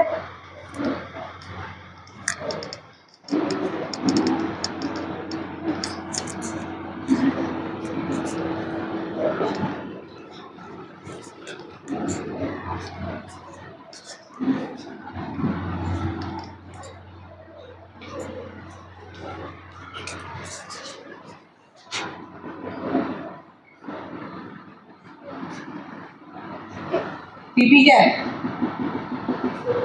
Photophosphorylation. Non cyclic photophosphorylation it was discovered by scientist Hill, इसलिए इसको क्या बोलते हैं, और हिल्स रिएक्शन। और इसका दूसरा नाम क्या है, जेड स्कीम। इस नॉन साइक्लिक फोटोफॉस्फोराइलेशन में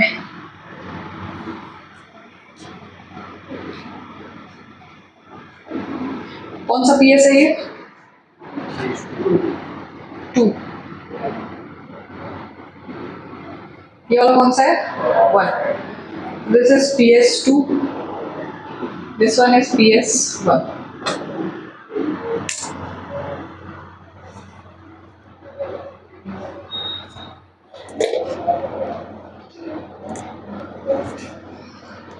ठीक है, अब लिखना बंद कर देना, समझ लो।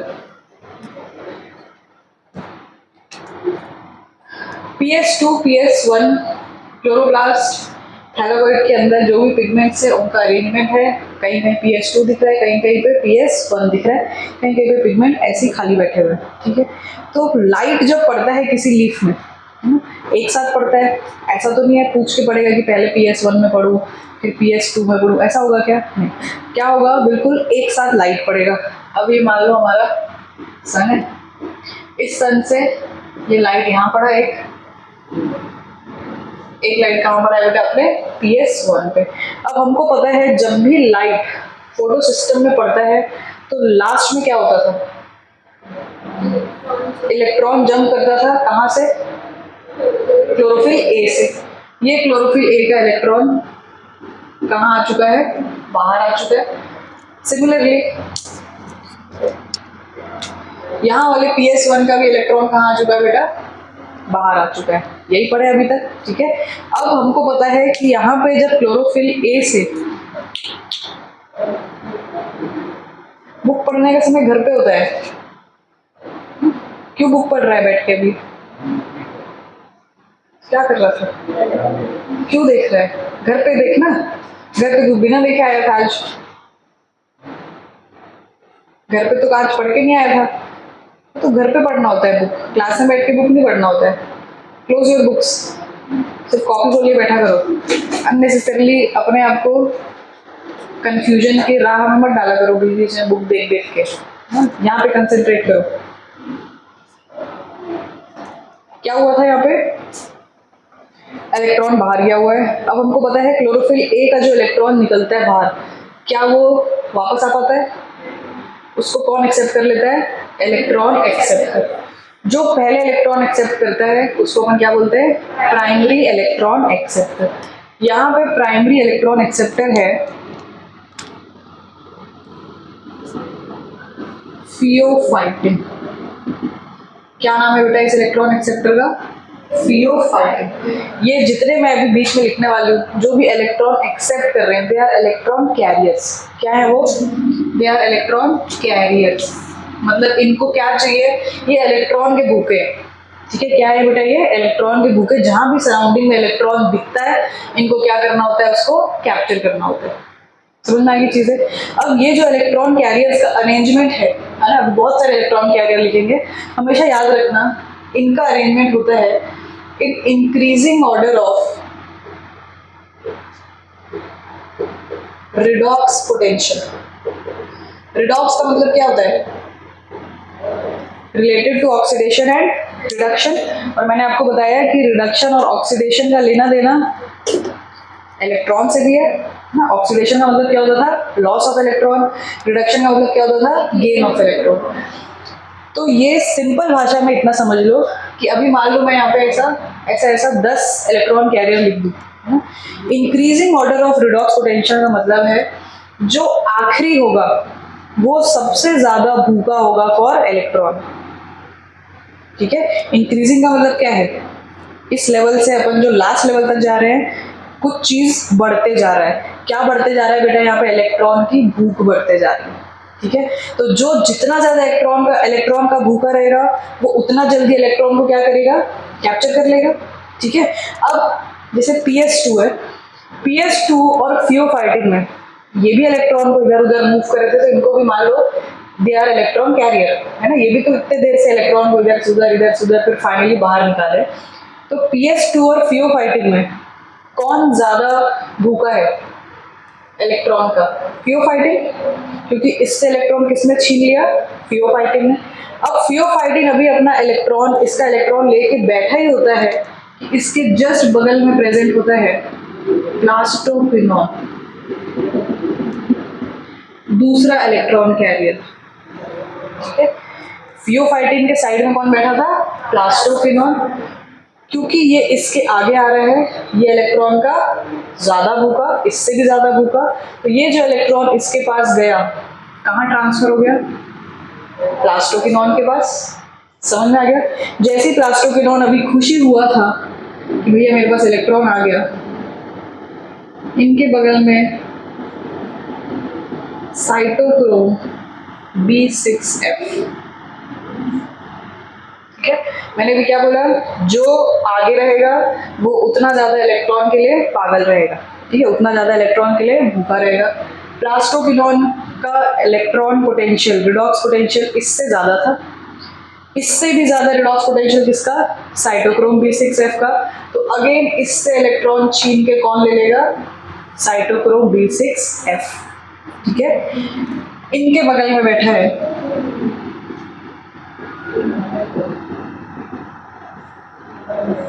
इसको मैं क्या बोल रहे हैं बेटा, प्लास्टोसाइनिन।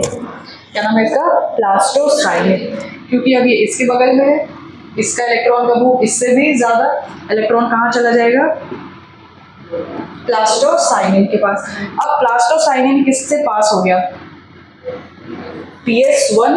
अब अगर आप PS1 को देखो, इसका एक इलेक्ट्रॉन जा चुका था, इस इलेक्ट्रॉन को कोई एक्सेप्ट कर चुका होगा, तो इसका भी इलेक्ट्रॉन का डेफिशिएंसी स्टेट चल रहा था। जब एक मॉलिक्यूल अपना इलेक्ट्रॉन खो देता है तो वो किसका इंतजार करता रहता है, इलेक्ट्रॉन का, कहीं से भी मेरे को इलेक्ट्रॉन मिल जाए, नहीं तो मैं न्यूट्रल नहीं हो पाऊंगा, ये तो अभी डेफिशिएंट स्टेट में चल रहा है। तो ये जैसे ही प्लास्टोसाइनिन के पास इलेक्ट्रॉन आता है, ये इलेक्ट्रॉन को कौन ले लेता है बेटा, PS1। कौन ले लेता है, PS1, because PS1 was electron deficient, light पड़ा था, इसका भी इलेक्ट्रॉन जा चुका था बाहर, ठीक है, इसका इलेक्ट्रॉन कहाँ गया, अभी इसका भी लिख लेते हैं।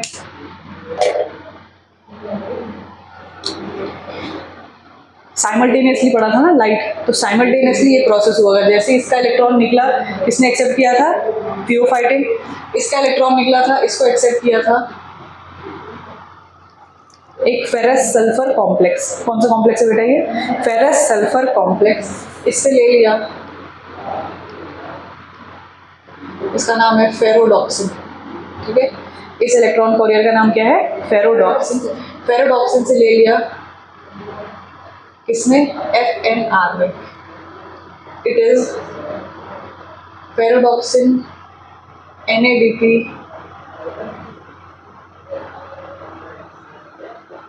ठीक है।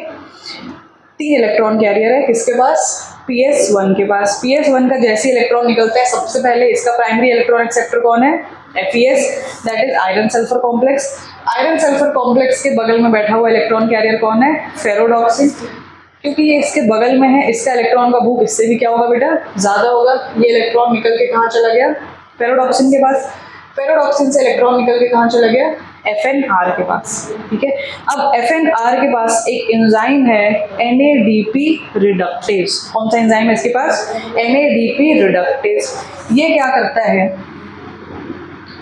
NADP को किस में कन्वर्ट कर देगा, NADPH में। किसमें कन्वर्ट कर देगा बेटा, NADPH में। NADPH बनाने के लिए NADP को आपको क्या देना था, हाइड्रोजन देना था। हाइड्रोजन का एटॉमिक नंबर कितना होता है, 1 इलेक्ट्रॉन 1 प्रोटॉन, है ना। तो ये जो एक्चुअली चल रहा होता है ना, ये जो अपन हाइड्रोजन हाइड्रोजन खेल रहे होते हैं रिडक्शन में, ये एक्चुअली क्या होता है ना, उसको क्या दिया जाता है, हाइड्रोजन दिया जाता है। मतलब हाइड्रोजन के पास कितना इलेक्ट्रॉन है, 1 इलेक्ट्रॉन है। इस FNR के पास क्या आ गया था, 1 इलेक्ट्रॉन। 1 इलेक्ट्रॉन किसके पास होता है, हाइड्रोजन के पास। मतलब अपन बोल सकते हैं कि एक्चुअली ये जो 1 इलेक्ट्रॉन वाला स्टेट है वो हाइड्रोजन ही तो है, क्योंकि और कौन सा इलेक्ट्रॉन होता है, ऐसा तो कोई एटम नहीं है जिसके पास 1 इलेक्ट्रॉन है। किसके पास होता है बेटा, हाइड्रोजन के पास। तो ये इलेक्ट्रॉन किस में यूज हो गया, NADP, किस में कन्वर्ट हो गया, NADPH। किसमें कन्वर्ट हो गया, NADPH। अब H अगर आप बना रहे हो कोई भी चीज में, इतना समझ लो कि इलेक्ट्रॉन अगर, एटम अगर जोड़ रहे हो तो एक इलेक्ट्रॉन तुमको कहाँ से मिल गया, यहाँ से मिल गया। आप हाइड्रोजन लगाए हो, मतलब साथ में क्या लिखना पड़ेगा, एक प्रोटॉन, तब तो वो एटम कंप्लीट हो गया, है ना। हाइड्रोजन का मतलब क्या है, hydrogen is 1 electron and it is 1 proton. सबको समझ में आई ये बात। अब ये जो बेटा स्ट्रोमा है ना, ये जो पूरा क्लोरोप्लास्ट है, जो हम लोग का सिस्टम है, प्लांट का सिस्टम है, कोई भी लिविंग ऑर्गेनिज्म का सिस्टम है, उसके पास भर भर के घूम रहा होता है H+। क्या घूम रहा होता है, H+। और क्या घूम रहा होता है, OH-। ठीक है, एक H+ घूम रहा है और क्या घूम रहा है, OH-।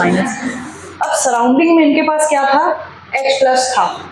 कमी किसका था? इलेक्ट्रॉन का। कमी किसका था? इलेक्ट्रॉन का।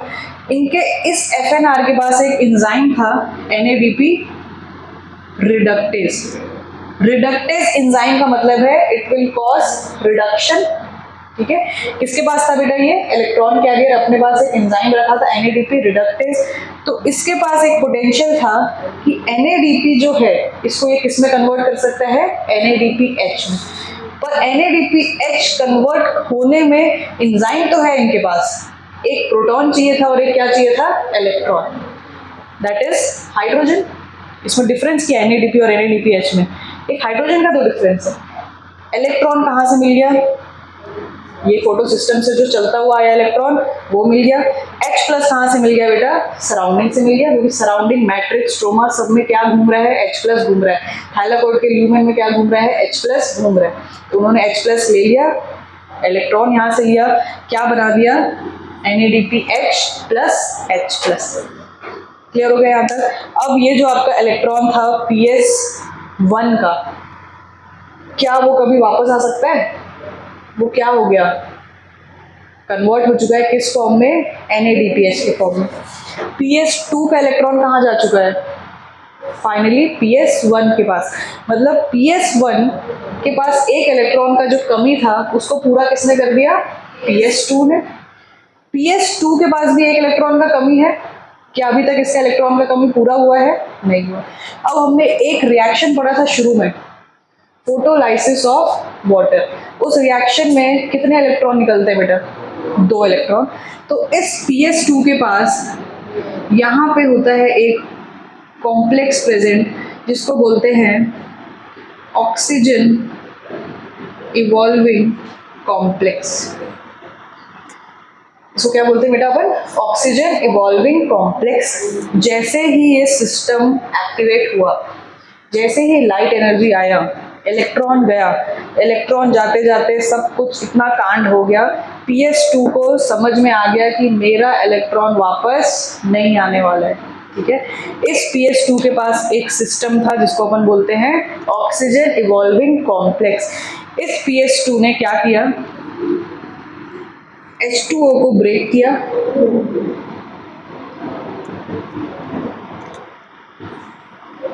ऑक्सीजन इवॉल्विंग कॉम्प्लेक्स का मतलब क्या? It will evolve oxygen.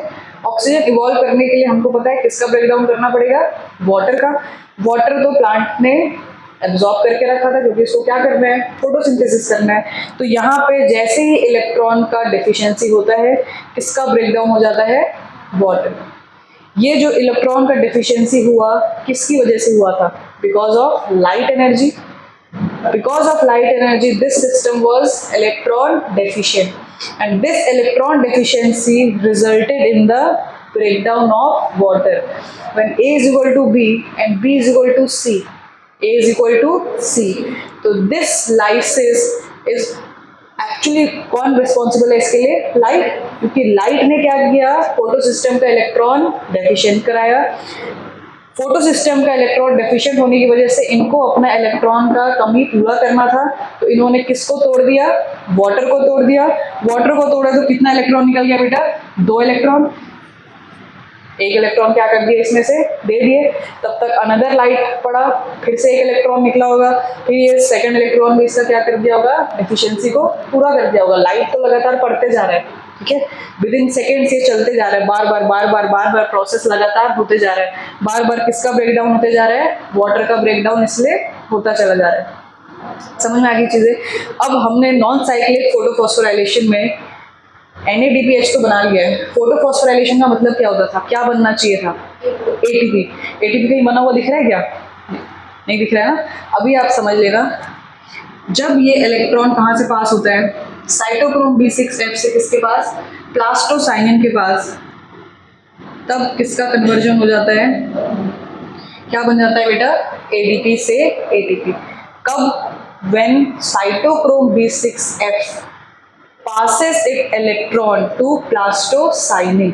ये मैकेनिज्म क्यों होता है, कैसा होता है, ये अपन पढ़ेंगे नेक्स्ट टॉपिक में, that is chemiosmosis, mechanism of ATP formation. यहाँ पे जिसमें अपन इसका डिटेल पढ़ेंगे कि यहाँ पे ऐसा क्या चेंज हुआ है ना। फिलहाल आप इतना समझो कि नॉन साइक्लिक फॉस्फोराइलेशन में cytochrome B6F was responsible for the formation of ATP. FNR was responsible for the formation of NADPH. तो यहाँ पे आपको एक एंजाइम क्या लगा, NADP रिडक्टेस. एक एंजाइम चाहिए ATP बनाने के लिए, इस एंजाइम का नाम है ATP सिंथेटेज. ATP बना रहे हैं तो उसको क्या लिखेंगे, ATP सिंथेटेज. समझ में आ गया. नॉन साइक्लिक फोटोफॉस्फोराइलेशन में दो चीजें बन के तैयार है. First was ATP, second was NADPH. इस फॉस्फोराइलेशन में जिसका इलेक्ट्रॉन निकला वो इलेक्ट्रॉन क्या वापस गया, क्या PS2 का इलेक्ट्रॉन इसके पास वापस आया, क्या PS1 का इलेक्ट्रॉन इसके पास वापस आया. PS1 का कहाँ यूज हो गया, NADPH बनाने में. PS2 का कहाँ यूज हो गया, PS1 के लिए. क्योंकि इलेक्ट्रॉन जिस पॉइंट से निकला उस पॉइंट पे वापस नहीं आया, ऐसे फोटोफॉस्फोराइलेशन को क्या बोलते हैं अपन, नॉन साइक्लिक. ऐसे मूवमेंट ऑफ इलेक्ट्रॉन को क्या बोलते हैं, नॉन साइक्लिक. एक जगह से निकला दूसरे ही जगह चला गया. क्लियर हो गया बेटा. यहाँ पे PS2 के लिए प्राइमरी इलेक्ट्रॉन एक्सेप्टर कौन है, थियोफाइटिन. PS1 के लिए प्राइमरी कौन है, फेरस सल्फर कॉम्प्लेक्स. ठीक है, इसका नाम लिख दे रहा हूँ यहाँ पे, फेरस सल्फर कॉम्प्लेक्स. जो जितना ज़्यादा राइट साइड में प्रेजेंट होगा, जितना ज़्यादा आगे प्रेजेंट होगा इलेक्ट्रॉन कैरियर, उसका उतना ज़्यादा क्या रहेगा, रिडॉक्स पोटेंशियल. मतलब इलेक्ट्रॉन लेने का भूख उसका उतना ज़्यादा. प्लास्टोसाइनिन और थियोफाइटिन में कौन ज़्यादा भूखा है, प्लास्टोसाइनिन. प्लास्टोक्विनोन और साइटोक्रोम B6F में कौन ज़्यादा भूखा है, प्लास्टोसाइनिन और PS1 में कौन ज़्यादा भूखा है, PS1. सबसे ज़्यादा भूखा कौन दिख रहा है इधर, FNR. इसने तो इलेक्ट्रॉन लिया और किसी को दिया ही नहीं, क्या कर दिया, सीधे NADPH बना डाला. ठीक है, सबसे ज़्यादा हाईएस्ट रिडॉक्स पोटेंशियल किसका है, FNR. क्लियर है यहाँ तक. ये जितने आपको इलेक्ट्रॉन कैरियर्स दिख रहे हैं, 4 यहाँ पे 3 यहाँ पे, इनके नाम याद करने पड़ेंगे. ठीक है, ये जो प्लास्टोक्विनोन है इसको शॉर्टकट में PQ लिखा है NCERT ने, है ना. प्लास्टोसाइनिन को शॉर्टकट में PC लिखा है. ठीक है, तो आपको क्या याद रखना है, बस इनका नंबरिंग. मतलब पहले क्या आ रहा है, थियोफाइटिन. थियोफाइटिन के बाद क्या आ रहा है, प्लास्टोक्विनोन. फिर क्या आ रहा है, साइटोक्रोम B6F. फिर क्या आ रहा है, प्लास्टोसाइनिन. इधर वाले में सबसे पहले क्या आ रहा है, FES. FES के बाद FD. FD के बाद FNR. ये सीक्वेंस याद होना चाहिए. ये सीक्वेंस को आप चेंज नहीं कर सकते. तो ये सीक्वेंस किसके बेसिस पे है, in the increasing order of redox potential. Clear है यहाँ तक. कोई डाउट है किसी को, कुछ पूछना है, नहीं. वो ATP ऑलरेडी साइटोक्रोम B6F के पास ATP है. ये मैकेनिज्म बेटा आगे पढ़ेंगे. ठीक है, केमी ऑस्मोसिस से पढ़ेंगे कि ये साइटोक्रोम B6F कैसे बनाता है ATP, है ना. ये जब पास होता है इलेक्ट्रॉन यहाँ पे, तब हमने देखा है during the passing of electron यहाँ पे ATP बन जाता है.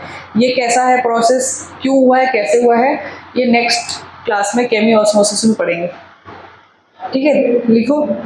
अच्छा, अब इसको मैंने तुमको बोला था कि इसको हिल्स रिएक्शन क्यों बोलते हैं, इट वॉज डिस्कवर्ड बाय हिल. इसको एक और नाम क्या था, Z स्कीम. Z स्कीम इसको बोलते हैं on the basis of electron movement. ऐसा Z जैसा पैटर्न लग रहा है. ठीक है, अगर आप ऐसा देखो, एक वर्टिकल लाइन, देन एक ऐसा लाइन आ रहा है, फिर एक ऐसा लाइन आ रहा है, फिर एक ऐसा.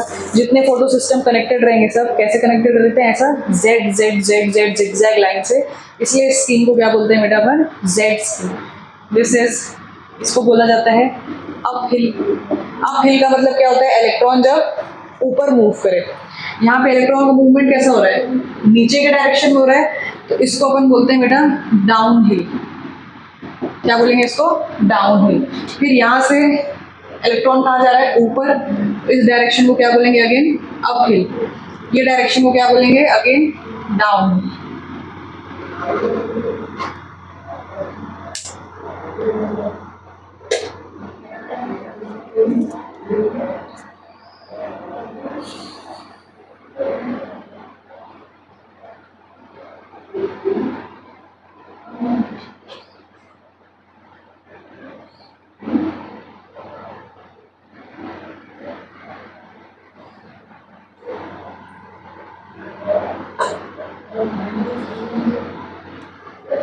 अब जब आप घर जाके एनसीईआरटी पढ़ोगे तो एनसीईआरटी में जो डायग्राम दिया है वो थोड़ा इनकम्प्लीट है, इतने इलेक्ट्रॉन कैरियर्स नहीं लिखे हैं, बट एनसीईआरटी का जो टेक्स्ट है उसमें सारे इलेक्ट्रॉन कैरियर्स मेंशन है, तो आप डायग्राम यही वाला पढ़ना, ठीक है। एनसीईआरटी में बहुत लिमिटेड कैरियर्स का नाम दिया है डायग्राम, बट पढ़ना सारा है।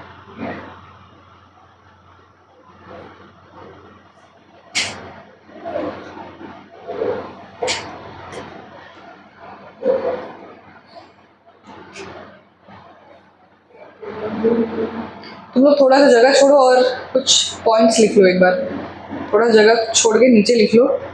Requirements of non cyclic photophosphorylation, इसको बना लेना, फिर पहले लिख लो requirements of non cyclic photophosphorylation. तुम ही लोग बताओ बेटा क्या क्या रिक्वायरमेंट है। फोटो सिस्टम कितने लगेंगे? 2, तो लिखो both photo system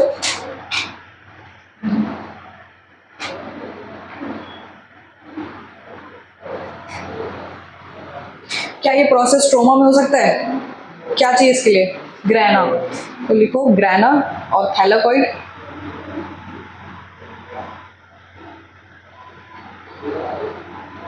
next light, yes light.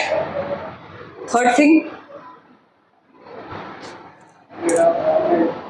Electron carriers, कैसे चाहिए, किस ऑर्डर में? Increasing order of redox potential, electron carriers in increasing order of redox potential. और क्या चाहिए? कुछ एंजाइम चाहिए क्या? कौन सा एंजाइम चाहिए? NADP रिडक्टेज, लिख लो NADP reductase and ATP synthetase enzyme, NADP reductase and ATP synthetase enzyme.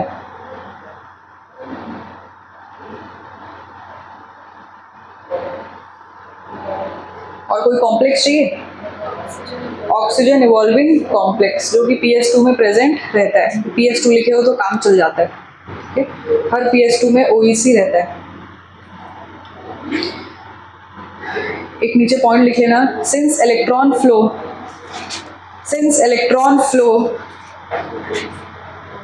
is non-cyclic in nature, since electron flow is non-cyclic in nature, this is called as non-cyclic photophosphorylation. This is called as non-cyclic photophosphorylation.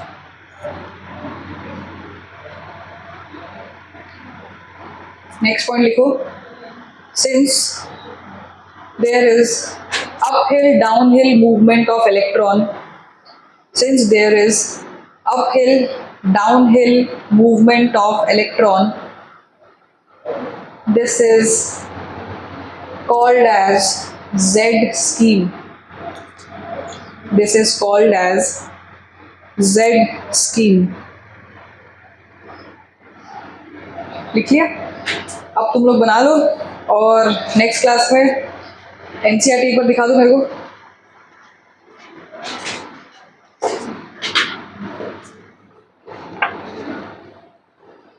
आप लोगों को पढ़ के आना है page number 138, 139,